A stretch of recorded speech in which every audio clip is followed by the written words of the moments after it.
बच्चों, atomic structure वाला chapter चल रहा था हमारा। एटॉमिक स्ट्रक्चर वाले चैप्टर में हमने काफ़ी सारी बातें कर ली थी। नील्स बोर मॉडल को डिस्कस कर लिया था, है ना। Velocity, radius, energy, potential energy, kinetic energy और एनर्जी ट्रांजिशन, इलेक्ट्रॉन ट्रांजिशन, जाना फिर वापस आना, तो कितना फोटोन निकलेगा, वो सब हमने कर लिया था। अगर कोई इलेक्ट्रॉन अपने ग्राउंड स्टेट से हायर एनर्जी लेवल पर जाता है और वापस के सेल में आता है, तो के सेल में जब जब आता है तब तब जो फोटोन लिबरेट होता है एनर्जी डिफरेंस के कारण, उसे कहते हैं लाइमैन सीरीज।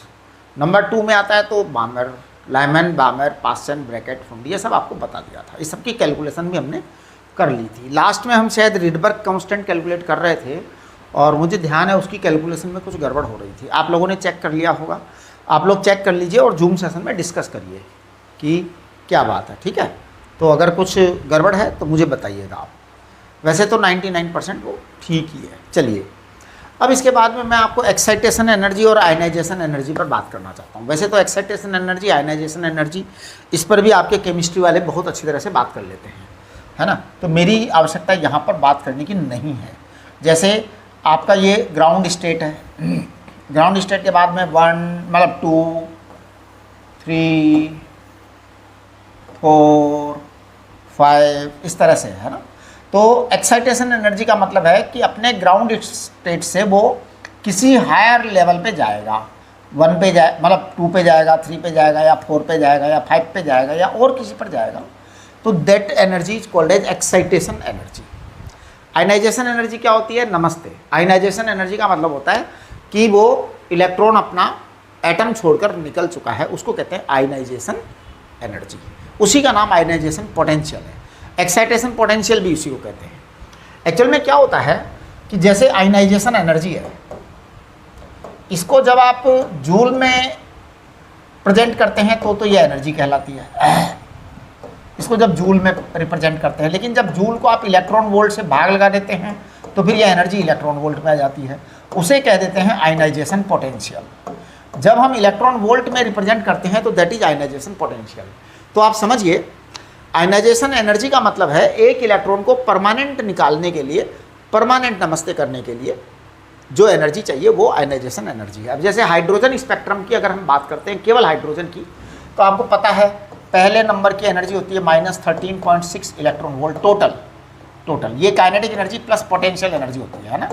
हाँ, हाइड्रोजन एटम की बात कर रहा हूँ मैं, फर्स्ट वाले की काइनेटिक एनर्जी होती है +13.6 और पोटेंशियल एनर्जी होती है -27.2, तो यानी कि -13.6 इलेक्ट्रॉन वोल्ट। ये आपकी टोटल एनर्जी आती है फर्स्ट वाले की। सेकंड वाले की आप n² से डिवाइड कर दें, यानी 2 से डिवाइड कर दें, तो 2 से डिवाइड कर देंगे तो क्या हो जाएगा ये, मुझे लगता है 4 से डिवाइड करेंगे, 4 से डिवाइड करेंगे ना।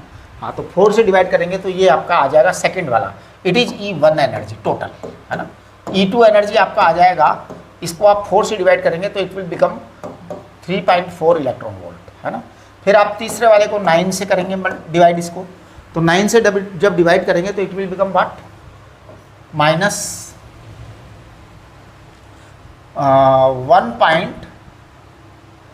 आप 9 से डिवाइड करेंगे तो 1 इलेक्ट्रॉन वोल्ट आएगा।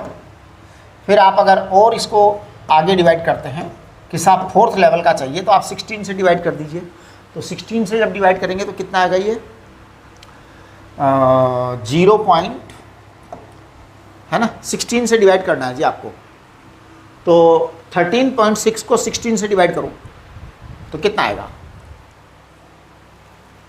हैं 16 से डिवाइड करोगे तो आई थिंक 16 5 जा 80, 16 7 जा नहीं 16 8 जा आएगा, है ना, 0.85 आएगा,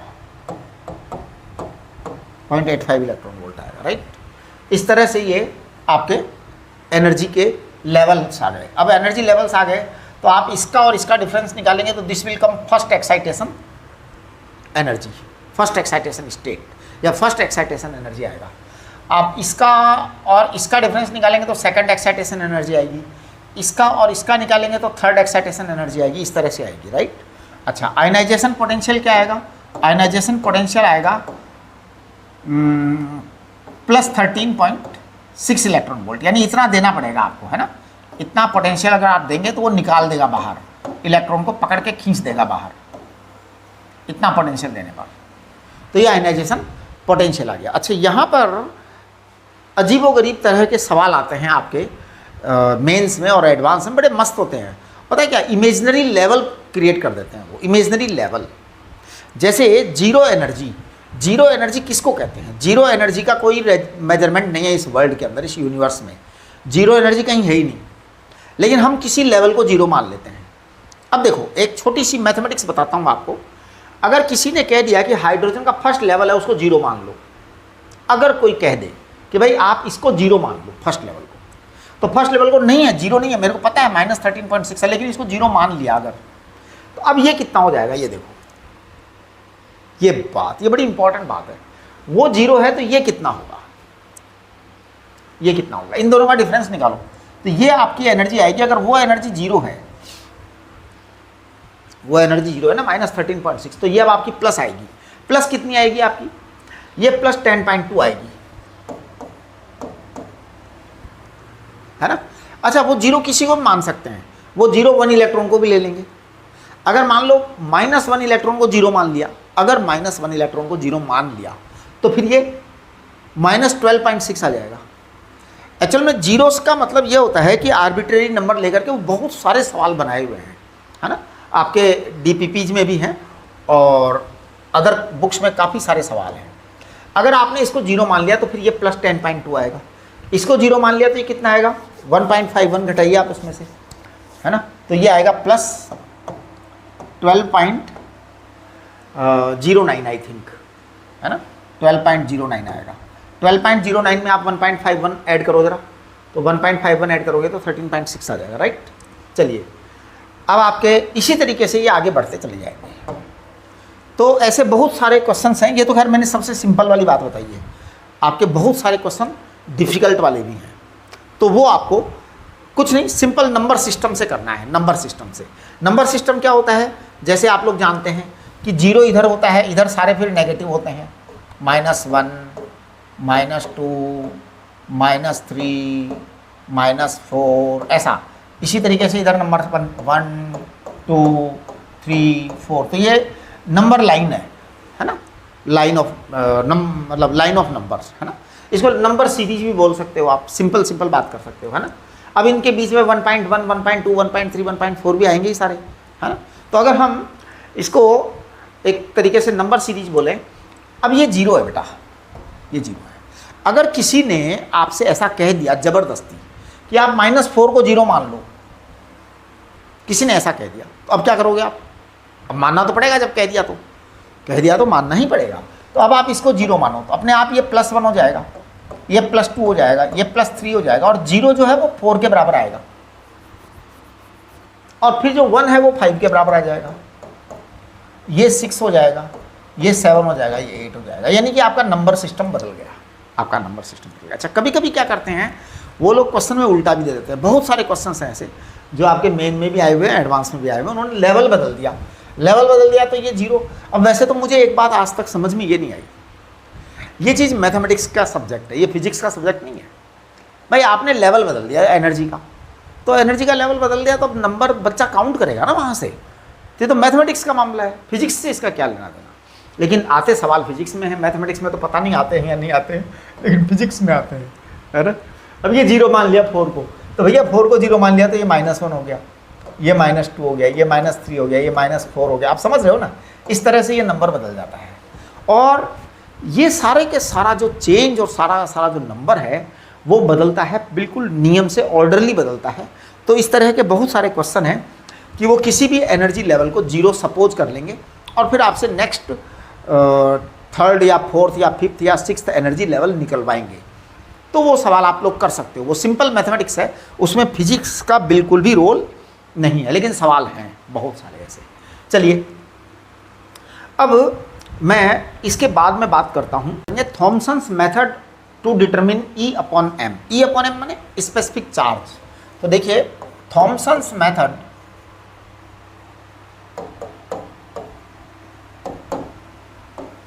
to find Thomson's method to find E upon M. E upon M यानी charge upon mass, charge upon mass. बेटा ये चार्ज अपॉन मास जो होता है ना, इसे कहते हैं स्पेसिफिक चार्ज, स्पेसिफिक चार्ज। मैं पहले इलेक्ट्रॉन के बारे में बात करूंगा, फिर हम उसी बात को अदर पार्टिकल्स के लिए एक्सटेंड कर देंगे। तो सबसे पहले मैं इलेक्ट्रॉन की बात कर रहा हूँ। देखिए इलेक्ट्रॉन को e upon m find out करने का काम सबसे पहले थॉमसन साहब ने ही किया था। तो हम जरा बात करें, सबसे पहले हम इलेक्ट्रॉन को डेवलप करेंगे। देखिए इलेक्ट्रॉन जो है ना, सब सोर्स, इलेक्ट्रॉन के सोर्स कहाँ हैं बताओ? इलेक्ट्रॉन के सोर्स सारे मटेरियल हैं, जितने भी मैटर हमारी ज़िंदगी के अंदर हैं। एक मिनट जरा, हाँ, जितने भी मैटर हमारी ज़िंदगी के अंदर हैं सब सोर्स ऑफ इलेक्ट्रॉन है। मैं, आप, बोर्ड, सब कुछ, सब में इलेक्ट्रॉन है जी। दीवार में भी इलेक्ट्रॉन है, ऐसा कुछ है ही नहीं जिसमें इलेक्ट्रॉन ना हो। तो चलिए अब मैं इलेक्ट्रॉन डेवलप करने के लिए क्या कर रहा हूँ, यहाँ पे एक फिलामेंट ले रहा हूँ। फिलामेंट टंगस्टन का लेते हैं। टंगस्टन का फिलामेंट बहुत लाइफ होती है, गलता नहीं है, मेल्टिंग पॉइंट बहुत हाई होता है। यहाँ पर हम वोल्टेज लगा देते हैं, ये वोल्टेज कुछ भी लगा देते हैं हम, AC DC कुछ भी। हमें केवल इस फिलामेंट को गर्म करना है और इसका कोई उद्देश्य नहीं है। फिलामेंट गर्म होकर के इलेक्ट्रॉन निकालता है, राइट। इसके बाद यहाँ पर हम एक इंसुलेटिंग मटेरियल की ट्यूब लगा देते हैं, इंसुलेटिंग ट्यूब, ध्यान देना, ऐसे लगा देते हैं। यहाँ पर फिर हम एक वो लगाते हैं, कोन लगाते हैं, कोनिक सेक्शन होता है, और ये इस तरह से हम एक कोनिक पीस लगा देते हैं, जिसका यहाँ पर जो होल होता है ना बहुत ही पतला बारीक होता है, इस तरह से। और अब क्या करते हैं, ये जो चीज़ होती है ना, ये मेटल की होती है, ध्यान दीजिए, ये मेटल होता है, मेटल, राइट। यहाँ हम एक बैटरी लगा देते हैं, हाई वोल्टेज। ये जो हाई वोल्टेज लगाते हैं इसे कहते हैं applied voltage to accelerate the electrons. तो ये हाई वोल्टेज है बेटा। यहाँ पे नेगेटिव होता है, यहाँ पर पॉजिटिव होता है। देखो यहाँ नेगेटिव क्यों होता है और क्या करता है। आपने यहाँ नेगेटिव टर्मिनल लगाया, इसका मतलब ultimately you have given negative charge here. ये तो आपका इंसुलेटेड है, यहाँ पर जाके फिर आपका मेटल हो रहा है। ये जो नेगेटिव है ये इलेक्ट्रॉन्स को रिपेल करेगा कि इलेक्ट्रॉन जाओ दूर जाओ, नेगेटिव चला, नेगेटिव है तो इलेक्ट्रॉन को रिपेल करेगा। वो पॉजिटिव है तो वो अट्रैक्ट करता है। अट्रैक्ट करने का रिजल्ट क्या निकलता है कि यहाँ से इलेक्ट्रॉन्स बहुत तेज स्पीड से एक फाइन बीम से यहाँ से निकलते हैं। That is called as pencil beam of electrons. बहुत पतला छेद होता है, उसमें से इलेक्ट्रॉन्स निकलते हैं। This entire arrangement is called electron gun. इस सारे अरेंजमेंट को इलेक्ट्रॉन गन बोलते हैं। अच्छा, ये जो हाई वोल्टेज है ना, एक काम करो आप इसको V डैश बोल दो, इसको V डैश बोल दो, उसको V बोल दो, है ना। मैं कहता हूं it is capital V is applied voltage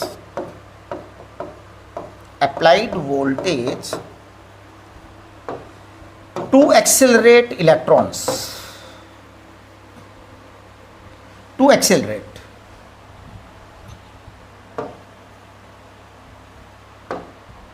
electrons. V is applied voltage to accelerate electrons. अब ये इलेक्ट्रॉन्स इससे एक्सेलरेट होते हैं, एक्सेलरेट हो गए। जब ये इलेक्ट्रॉन्स इससे एक्सेलरेट होते हैं तो एक्सेलरेट होने के बाद में ये उसमें से निकल जाते हैं। तो इन जनरल इलेक्ट्रॉन की एनर्जी कितनी होगी? इन जनरल इलेक्ट्रॉन्स की एनर्जी होगी कितनी? हाफ mv² बराबर E इंटू वी।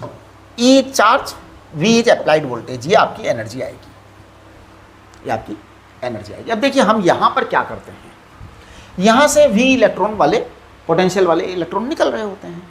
हम क्या करते हैं कि यहाँ पर इलेक्ट्रिक एंड मैग्नेटिक फील्ड लगाते हैं, और ऐसा इलेक्ट्रिक मैग्नेटिक फील्ड लगाएंगे जिससे कि ये डेविएट ना हुए एक पर्टिकुलर वेलोसिटी वाले इलेक्ट्रॉन, जो कि हम यहाँ से कैलकुलेट कर सकते हैं। अगर हमने V लगाया, E लगाया तो एक इस वेलोसिटी वाले होंगे, तो देखिए हम क्या करते हैं, यहाँ पर यहाँ एक केबिन बनाते हैं, और इस केबिन में से हम ऐसा अरेंजमेंट करते हैं कि यहाँ से ये वाला सेंटर और ये वाला सेंटर एकदम आमने सामने होते हैं, यानी एक स्लिट होती है, ये चैम्बर होता है, चैम्बर में एक स्लिट होती है और दोनों स्लिट आमने सामने होती है, यानी जो इलेक्ट्रॉन आएगा सीधा निकल जाएगा, सीधा निकल जाएगा, करेक्ट। हम यहाँ पर क्योंकि इलेक्ट्रॉन नेगेटिव चार्ज हैं तो हमने यहाँ नेगेटिव चार्ज लग तो है ही वो तो, राइट। मैं एक इलेक्ट्रिक फील्ड लगाऊंगा, एक मैग्नेटिक फील्ड लगाऊंगा, और इलेक्ट्रिक फील्ड इस तरह से लगाऊंगा और मैग्नेटिक फील्ड उस तरह से लगाऊंगा कि दोनों एक दूसरे का अपोज करें, आप समझिए। तो मैं एक काम कर रहा हूँ, इलेक्ट्रिक फील्ड मैं ऊपर की तरफ लगा दे रहा हूँ, तो ये इलेक्ट्रिक फील्ड मैंने ऊपर की तरफ लगा दिया। बेटा जब मैंने इलेक्ट्रिक फील्ड ऊपर की तरफ लगा दिया तो बहुत बट नेचुरल है कि इलेक्ट्रिक फोर्स नीचे लगेगा, ये बात तो पक्की होगी क्योंकि इलेक्ट्रॉन पर नेगेटिव चार्ज है, इलेक्ट्रॉन पर नेगेटिव चार्ज है, तो ये आ गया आपके पास, राइट, ओके।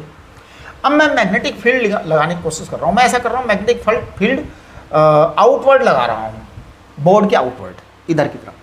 देखते हैं अब जरा इसके फोर्स किधर लगेगा, क्योंकि इलेक्ट्रिक फोर्स तो इधर लग गया, दिस इज इलेक्ट्रिक फोर्स, है ना बेटा। अब मुझे इनके अपोजिट मैग्नेटिक फोर्स लगाना है, ठीक, लगा रहा हूँ मैं। देखना मैग्नेटिक फोर्स की कैलकुलेशन करने की कोशिश कर रहा हूँ मैं। F magnetic is q v cross B, q को लिखिए आप माइनस ई, एक बार वी वेक्टर को आप वी आई कैप लिख दो क्योंकि डायरेक्शन एक्स मान लेते हैं इधर। बी वेक्टर को आपने लिखा है बी के कैप, बी के कैप। आई क्रॉस के इज माइनस जे, तो ये तो साहब आई गया आपका, प्लस ई वी बी आ गया, एकदम एकदम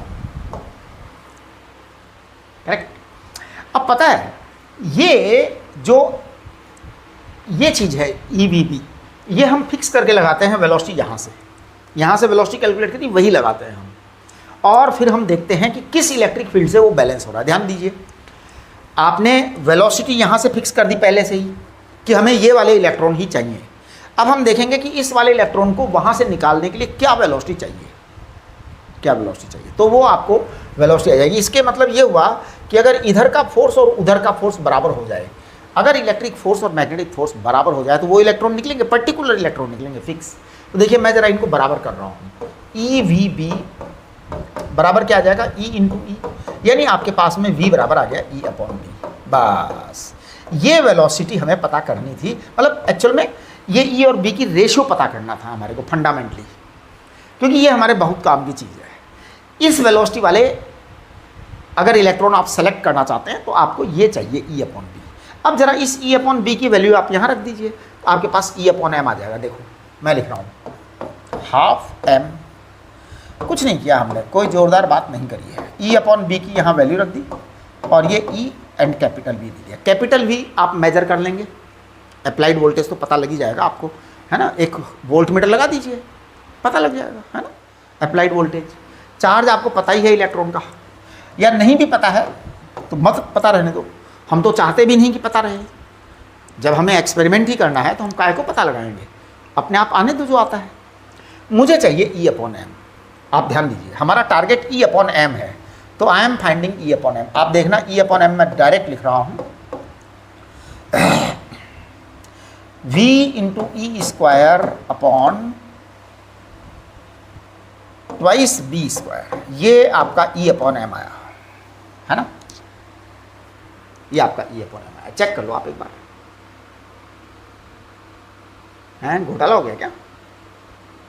नहीं नहीं नहीं, ये उल्टा हो गया ना, ई अपॉन एम, तो ई स्क्वायर आ गया तो वी नीचे आएगा ना। एक मिनट ध्यान दो, हमें चाहिए ई अपॉन एम, तो we want E upon M, so we will go here, तो E square upon twice capital V B square, ये आपका ई अपॉन एम आ जाएगा। ओके, इसका मतलब ये हुआ कि आपको केवल दो काम कर रहे हैं। एक तो आपको यहाँ पर जो है ना इलेक्ट्रॉन्स पैदा करने हैं, इलेक्ट्रॉन्स पैदा करके उसे किसी डिसाइडेड वेल डिफाइंड वोल्टेज से एक्सेलरेट करना है। एक्सेलरेट करने के बाद में आपको यहाँ पर जो वेलोसिटी मिल रही है, पर्टिकुलर वेलोसिटी पता करनी है, पर्टिकुलर वेलोसिटी पता करनी है, और आपको उस वेलोसिटी की वैल्यू ई अपॉन बी के टर्म में लिख देनी है, और आपके पास में ई अपॉन एम आ जाएगा। ये तो इलेक्ट्रॉन के लिए बात हो गई साहब, ठीक। लेकिन अगर मान लो हमारे को ई अपॉन एम प्रोटॉन का पता करना हो, तो अगर हमको e upon m alpha particle का पता करना हो, तो क्या हम कुछ अलग मेथड काम में लेंगे? नहीं, हम इसी मेथड से कर देंगे। बस केवल एक छोटा सा डिफरेंस पैदा करेंगे हम। यह जो इलेक्ट्रॉन गन लगाई है, इस इलेक्ट्रॉन गन की जगह डिस्चार्ज ट्यूब लगा देंगे। इलेक्ट्रॉन गन हटा दो और इलेक्ट्रॉन गन हटा करके उसकी जगह डिस्चार्ज ट्यूब लगा दीजिए। सेम बाकी की चीज़ें वैसे के वैसे रहने दीजिए।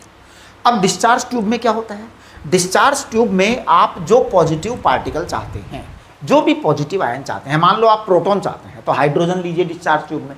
डिस्चार्ज ट्यूब में अगर आप हाइड्रोजन भरेंगे तो जब उसकी डिस्चार्जिंग होगी तो प्रोटॉन निकल करके आएंगे। आप इधर जो है ना पॉजिटिव लगा दीजिए, उधर नेगेटिव लगा दीजिए। समझिए, अभी आपने इधर नेगेटिव लगाया था, उधर पॉजिटिव लगाया था, तो इलेक्ट्रॉन गया था उधर। आप अब इधर पॉजिटिव लगा दीजिए, उधर नेगेटिव लगा दीजिए, तो क्या होगा, जो प्रोटॉन बनेंगे वो चले जाएंगे उधर। फिर आपका वो जो कंसेप्ट है क्यू वी क्रॉस बी, वो तो आपका वही रहेगा। हाँ, हो सकता है आपको डायरेक्शन बदलनी पड़े कि साहब, अब डायरेक्शन क्या बदलनी पड़ेगी, देखो वो आपका ई इधर की तरफ आ जाएगा, फोर्स, इलेक्ट्रिक फोर्स आपका ऊपर की तरफ हो जाएगा, तो मेरे को लगता है वही डायरेक्शन रह जाएगी, है ना। बी की तो वही रहेगी, ई की उल्टा करना पड़ेगा, है ना। राइट, एक बार सोच लो जरा। सोच लो, ई का तो आपका ऊपर हो गया, तो क्यों ही आ गया ऊपर। अच्छा, अब आपके प्लस है ना, प्लस है तो इसका मतलब प्लस आना चाहिए, प्लस आना चाहिए। तो अब आपका प्लस आ गया। हाँ, आपको बी भी उल्टा करना पड़ेगा, दोनों उल्टे करने पड़ेंगे, है ना।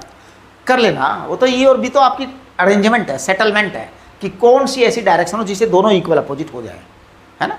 तो वो आप करिए अपने आप, है ना। मैं उस चीज़ को फिक्स नहीं करना चाहता, मैं ये नहीं कहना चाहता ऐसा ही करूँ, क्योंकि एग्जाम में जो आने वाला है वो किसी को कुछ नहीं पता है, वो फिक्स करके बिल्कुल नहीं आएगा। राइट, इसलिए आपका माइंड जो है ना अनफिक्स होना चाहिए, हमेशा अनफिक्स माइंड होना चाहिए। ये आपका जो है ना वो हो गया। आपको अल्फा पार्टिकल चाहिए तो आप यहाँ हीलियम का डिस्चार्ज ट्यूब ले लीजिए, बस निकल जाएगा। राइट, चलिए इसके बाद में मैं बात करता हूँ Millikan oil drop experiment. Millikan's oil drop experiment, actually ये मिल्कन्स ऑयल ड्रॉप एक्सपेरिमेंट है ना, ये बहुत फेमस एक्सपेरिमेंट है। और पता है, इससे मिल्कन ने अलग अलग जो है ना चार्ज निकाले, बहुत सारे चार्ज निकाले। कम से कम 20 साल तक एक्सपेरिमेंट किया जी। हाँ, कोई एक दो दिन थोड़ी करते हैं ये। आप लोग तो जो है ना 2 साल जेईई एडवांस की तैयारी कर लेते हो, उसमें थक जाते हो, हैं। वो लोग तो बहुत सालों साल काम करते हैं। हाँ जी, तो अब देखिए मिल्कन ऑयल ड्रॉप एक्सपेरिमेंट में उन्होंने क्या किया, बहुत सारे चार्ज पता किए, अलग अलग। फिर सारे चार्ज का उन्होंने एक टेबल बनाया, एक एनालिसिस किया। एनालिसिस करके उनको पता लगाया उन्होंने कि जितने भी चार्ज इस दुनिया में अवेलेबल हैं वो सारे के सारे एक स्पेसिफिक चार्ज के इंटीजर मल्टीपल हैं, and that is charge of electron. इस तरीके से उन्होंने चार्ज के क्वांटम का पता लगाया कि चार्ज का क्वांटम पता लग गया, है ना। तो मिल्कन साहब ने बड़ा आसान सा एक एक्सपेरिमेंट किया। एक इन्होंने यहाँ पर जो है ना ऑयल लिया, एक उसके अंदर कैबिन के अंदर, जैसे एक बर्तन के अंदर कंटेनर के अंदर ऑयल लिया, है ना। ज़्यादातर टर्पेंटाइन लेते हैं या फिर जो है उसका ऑयल आता है ना जाइलोल का, वो ले लेते हैं, है ना। टर्पेंटाइन या जाइलोल ये दोनों होते हैं, तो बड़े अच्छे ऑयल होते हैं। इसमें क्या होता है कि बड़ा आराम से जो है ना उसकी ड्रॉप्स बन जाती हैं, फाइन ड्रॉप्स बन जाती हैं। तो देखिए क्या होता है कि यहाँ पर एक एटोमाइज़र लगा देते हैं। एटोमाइज़र का मतलब ये होता है कि यहाँ एक पंप लगा देते हैं और इधर एक बहुत छोटे छोटे छेद लगा देते हैं। होल्स होते हैं साहब, काफ़ी सारे होल्स होते हैं। एक्चुअल में we are not able to make that those many holes here, right. जैसे स्प्रे होता है ना हमारा, वो स्प्रे जानते हो ना, हाँ स्प्रे जानते हो, सब जानते हैं। अब देखिए यहाँ से आपने इसका एक स्प्रे का वो लगाया, इंस्ट्रूमेंट लगाया यहाँ पे। अब ये स्प्रे हो रहा है, तो स्प्रे होकर के ये ऑयल की ड्रॉप्स तैरने लग जाती हैं हवा के अंदर। हवा हो या न हो, अगर मान लो आपने वैक्यूम बनाया है तो कोई बात नहीं, वैक्यूम लगा दीजिए। ज़्यादातर तो वैक्यूम की ट्राई करते हैं हम कि वैक्यूम ही रखते हैं जिससे हवा होवे ही नहीं, राइट। अब देखिए क्या होगा कि अगर आपका ये अच्छा, लेकिन यहाँ पे अब चक्कर है ना कि इन्होंने मिल्कन ऑयल ड्रॉप एक्सपेरिमेंट में यहाँ हमारे को 2 चीज़ें चाहिए। एक तो ड्रॉप अगर आपने वैक्यूम रखा है तो ड्रॉप नीचे आएगी और फिर आपका इलेक्ट्रिक फील्ड चाहिए जिससे कि वो बैलेंस कर सके। तो देखिए क्या होगा कि यहाँ से जैसे ये ऑयल आता है तो ये ड्रॉप्स आती हैं बाहर। सबसे पहले अपन वैक्यूम वाली बात कर लेते हैं, उसके बाद हवा भर के भी बात कर लेंगे, दोनों बातें कर लेते हैं अपन, है ना।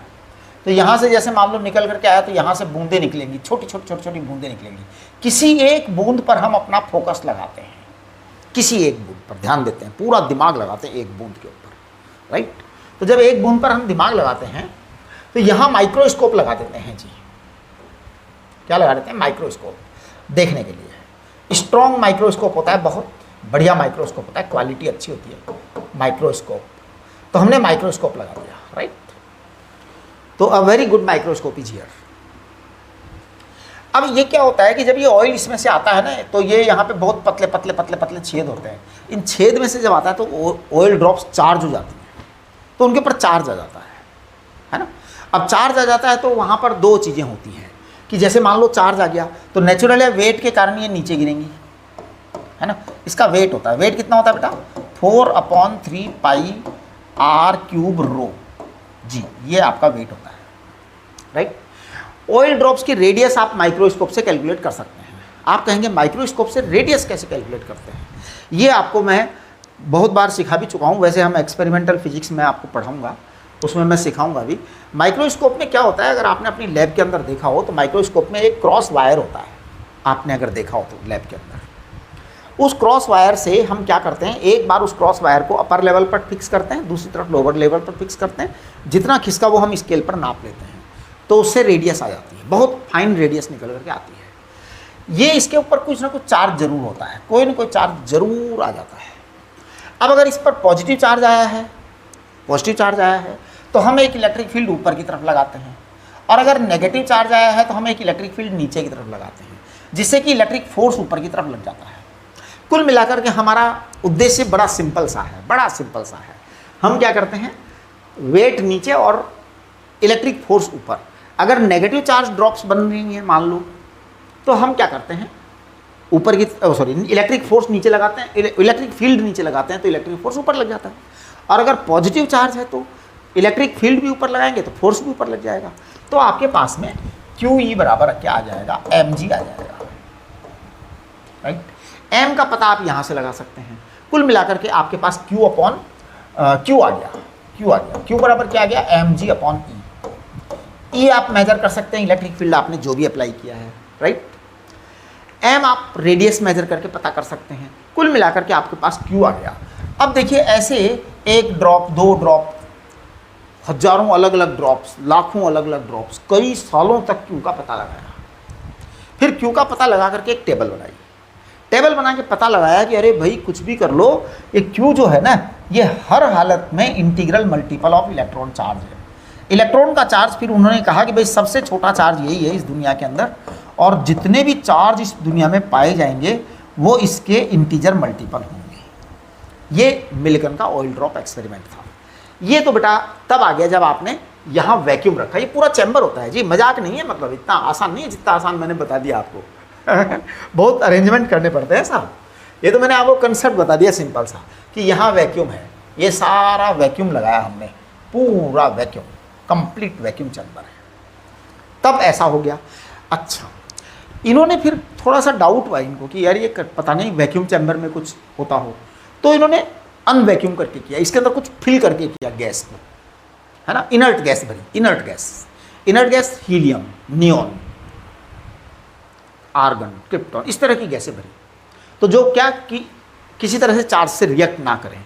तो हीलियम भरी जैसे, या नियॉन भर दी। अब क्या हुआ कि उसकी एक विस्कोसिटी भी होगी,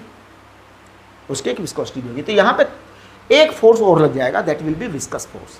अगर ड्रॉप नीचे आ रही है तो विस्कस फोर्स लगेगा, ऊपर जा रही है तो विस्कस फोर्स लगेगा। देखिए ये दो स्टेप्स में काम करेंगे। वो एटोमाइजर तो आपका वैसा का वैसा ही है कि आपको बाकायदा लेंगे, यहाँ पे ऑयल लेंगे, है ना, और यहाँ पे आपका एक वो होगा, यहाँ पे एटोमाइजर होगा, है ना, छोटे छोटे पार्टिकल्स बनेंगे, ये ऐसे। यहाँ पे आप एक वो लगा देंगे, क्या बोलते हैं ना, जिससे कि आप उसको दबा करके स्प्रे कर सकें। ये सब तो ठीक है। यहाँ पर आपने एक गैस भर दी, एक गैस में। ठीक है, गैस की डेंसिटी वगैरह सब नोन है। आपका जो है ना क्या बोलते हैं, विस्कस फोर्स भी है। बॉयंट फोर्स को हम नेग्लिजिबल स्मॉल कर देंगे क्योंकि हम प्रेशर बहुत कम रखते हैं, प्रेशर हम बहुत कम रखते हैं। अब देखिए क्या क्या होगा यहाँ पे। सबसे पहले इलेक्ट्रिक फोर्स बिल्कुल नहीं लगाते, इलेक्ट्रिक फोर्स बिल्कुल नहीं लगाते। केवल दो फोर्स लगेंगे स्टार्ट में, जब आपका mg नीचे लगेगा और 6 पाई ईटा r v1 ये आपका ऊपर की तरफ लगेगा, राइट। नीचे की तरफ इसकी वेलोसिटी v1 होगी। हम जो है ड्रॉप वो वाली सेलेक्ट करेंगे जिसकी वेलोसिटी v1 फिक्स हो, यानी एक्सीलरेशन 0 रखेंगे। एक्सीलरेटेड ड्रॉप से हमारी कैलकुलेशन नहीं हो पाएगी। यानी कि आप देखिए ये एटोमाइजर से जो सामान निकलेगा ना बेटा, ड्रॉप्स, अब ये एटोमाइजर से जो ड्रॉप्स निकलेंगी ये हमारे कंट्रोल में तो है नहीं, कोई छोटी निकलेगी कोई पतली निकलेगी। तो यहाँ पे क्या था कि माइक्रोस्कोप लगा रखा था, आपको ध्यान है हमने माइक्रोस्कोप लगाया था यहाँ पर, तो यहाँ पे आपने माइक्रोस्कोप लगा रखा था। उस माइक्रोस्कोप में से देख करके हम एक ऐसी ड्रॉप को सेलेक्ट करते हैं जिसका एक्सीलरेशन 0 हो। अब एक्सीलरेशन 0 हुआ, इसका मतलब mg बराबर ये फोर्स हो गया, वेलोसिटी तो नीचे की तरफ ही है।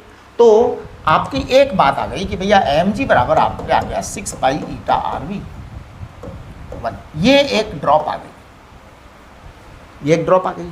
नेचुरल है, आप m बराबर क्या लिख सकते हो, m बराबर आप लिख सकते हो 4/3 पाई r क्यूब रो जी। ये कुछ नहीं, मस्ती वाली बातें हैं। आपने v1 एक ड्रॉप की बात, एक कैलकुलेशन कर लिया आपने कंप्लीट, तो इसमें mg बराबर ये हो गया। इसके बाद में हम क्या करते हैं कि एक इलेक्ट्रिक फील्ड लगाते हैं हाथों हाथ इसी ड्रॉप पर, इसी ड्रॉप पर। तो जब इलेक्ट्रिक फील्ड लगाते हैं, एक्सपेरिमेंटल पूरा सेटअप होता है, अच्छी तरह सेटअप होता है कि ड्रॉप धीरे धीरे आ रही होती है।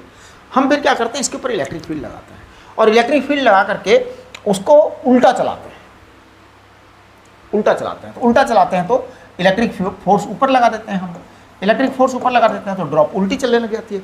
ऊपर जब जाएगी तो वेलोसिटी तो ऊपर की तरफ होगी, v2 होगी, वो वेलोसिटी ऊपर की तरफ होगी, राइट। आपका जो विस्कस फोर्स आएगा वो नीचे की तरफ आएगा, राइट। तो mg और विस्कस फोर्स QE को बैलेंस करेंगे तब आपका v2 आएगा। तो देखिए मैं लिख रहा हूँ, ये आपकी इक्वेशन नंबर 1 थी, तो इसको आप इक्वेशन नंबर 1 कर दीजिए। Second case after applying electric field, पहले हमने इलेक्ट्रिक फील्ड अप्लाई नहीं किया, फिर इलेक्ट्रिक फील्ड अप्लाई किया, अप्लाई कर देंगे इलेक्ट्रिक फील्ड। उसके बाद में QE बराबर आएगा 6 पाई ईटा r v2 प्लस mg, ये आपका सेकंड आ जाएगा, सेकंड आ जाएगा। अब देखो अगर आप mg की वैल्यू वहां से उठा के यहाँ रखें तो आपको Q आ जाएगा डायरेक्ट आपके पास। देखो कितना आसान हो गया है। आपको r कैलकुलेट करना पड़ेगा, तो r तो आप माइक्रोस्कोप से कैलकुलेट कर सकते हो, है ना। तो अच्छा, r कैलकुलेट करने की एक मेथड और भी है। एक्चुअल में आपको अलग अलग सवाल देंगे जी, वो आपको क्या करेंगे, कुछ नहीं करेंगे, आपको चेक करेंगे केवल कि दिमाग में कितना बैठा हुआ है।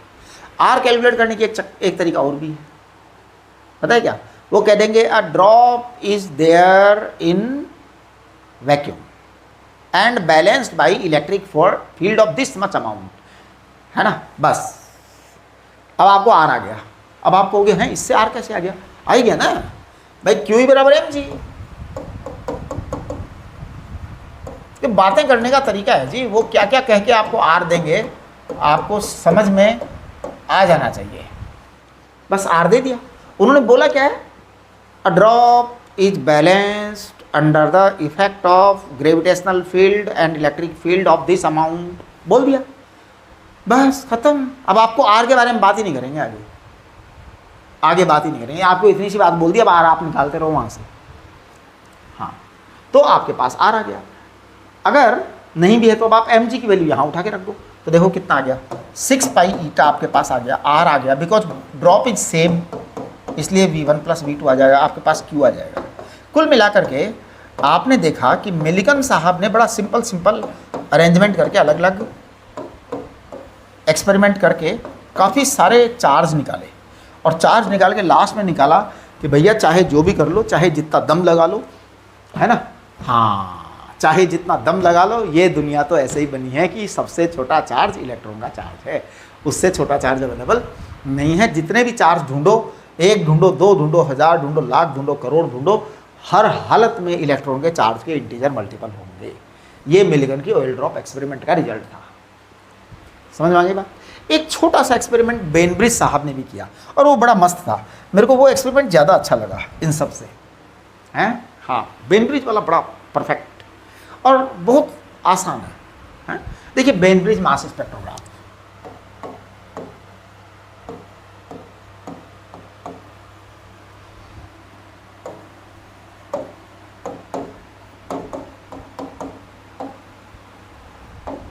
देखो बेटा, ये बेनब्रिज मास स्पेक्ट्रोग्राफ में क्या हुआ कि जुगाड़ सारा का सारा वही था, बस यहाँ पे एक मैग्नेटिक फील्ड एक बार और लगा करके उसको और एक बार चला दिया और फिर उसका डायमीटर मेजर किया, जो कि ज़्यादा परफेक्टली मेजर कर सकते थे हम। बहुत परफेक्ट मेजरमेंट होता है। तो देखिए कैसे करते हैं। सबसे पहले इलेक्ट्रिक गन लगाया, वो सॉरी इलेक्ट्रॉन गन लगाया या डिस्चार्ज ट्यूब लगा करके पॉजिटिव चार्ज ले लिया, जैसे मर्जी लो जी। तो देखो आपने जो इलेक्ट्रॉन गन लगाया था ना उस पेज पे, चलो मैं वहीं पेज पे आ जाऊँ क्या? नहीं, अलग से बना दो, चलो, नहीं तो आप लोग कहोगे साहब आप बना लेते हो ऐसे ही कुछ। हाँ, ये आपका क्या था, वो था फिलामेंट। यहाँ पे आपने वोल्टेज लगा दिया। वोल्टेज आपने कुछ भी लगाया उससे कोई फर्क नहीं पड़ता, क्योंकि इलेक्ट्रॉन पैदा करना है यहाँ, तो बस इतना सा ही काम है। फिर यहाँ पे आप एक वोल्टेज लगा देंगे, ठीक है। अब यहाँ आपका ये एक इंसुलेटर ट्यूब है जो यहाँ जाकर के फाइन मेटेलिक ट्यूब में कन्वर्ट हो जाती है।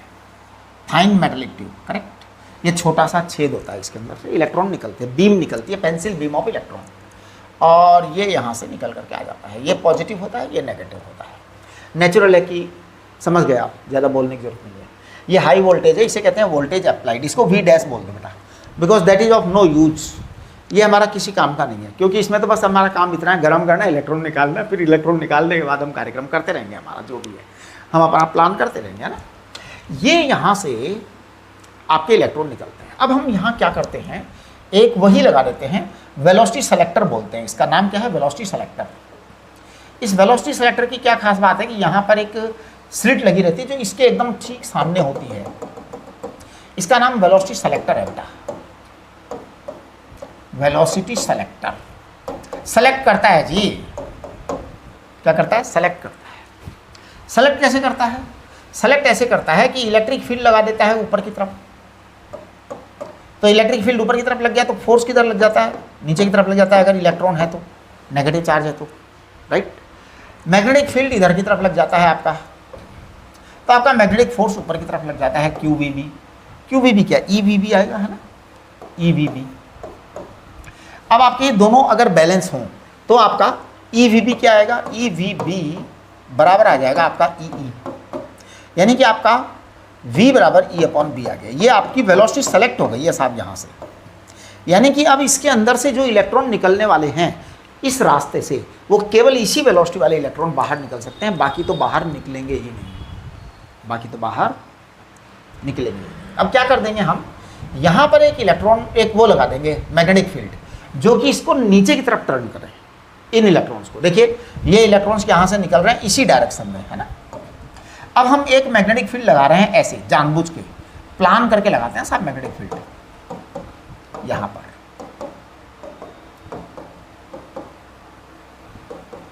मैग्नेटिक फील्ड लगा दिया, मैग्नेटिक फील्ड लगा, uniform magnetic field, uniform magnetic field inward to the board लगा दिया।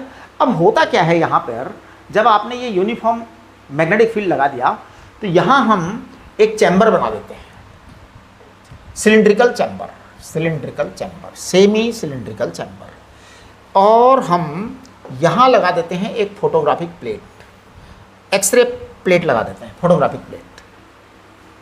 अब होता क्या है कि ये इलेक्ट्रॉन यहाँ से जो आ रहे हैं उनकी वेलोसिटी फिक्स है। वेलोसिटी क्या है? फिक्स है, ऑलरेडी सेलेक्टेड है कि भैया इस वेलोसिटी के अलावा तो आएगा ही नहीं इलेक्ट्रॉन कोई बाहर, है ना। यहाँ पर जो इलेक्ट्रॉन निकालते हैं इसे कहते हैं B0, सॉरी इसको मैं यहाँ के बजाय कहीं दूसरी जगह लिख देता हूँ, इधर लिख देता हूँ मैं B0। तो पता है B0 क्या कहते हैं? B0 कहते हैं बी नॉट कह देते हैं, magnetic field intensity, magnetic field intensity in the chamber, in the chamber of photoplate, in the chamber of photoplate. देखिए यहाँ दो मैग्नेटिक फील्ड हैं साहब। एक मैग्नेटिक फील्ड तो हमने वेलोसिटी सेलेक्टर के अंदर लगाया था, उससे उसका काम तो वहां खत्म हो गया। वेलोसिटी सेलेक्टर में जो मैग्नेटिक फील्ड लगाया था उसका काम हमने यहां एंड कर दिया। अब ये दूसरा मैग्नेटिक फील्ड है और ये इलेक्ट्रॉन यहां आते हैं और आप देखिए इलेक्ट्रॉन पर जो फोर्स लगेगा ना वो इधर की तरफ लगेगा और इधर ये इलेक्ट्रॉन घूमते हैं। कोई इलेक्ट्रॉन छोटी रेडियस वाला होता है, कोई इलेक्ट्रॉन बड़ी रेडियस वाला होता है, कोई इलेक्ट्रॉन बहुत बड़ी रेडियस वाला होता है ना, थोड़ा थोड़ा थोड़ा थोड़ा, है ना। कोई इलेक्ट्रॉन छोटी रेडियस वाला होता है। अब ये कहोगे सर ये क्या मतलब है, छोटी रेडियस बड़ी रेडियस, ये क्या बला है? देखो मैं बताता हूँ। आपको हमने पढ़ाया था R बराबर m v upon q v. देखो बेटा R बराबर रेडियस बराबर m upon e upon B naught, ये तो सबका कांस्टेंट है। नहीं सॉरी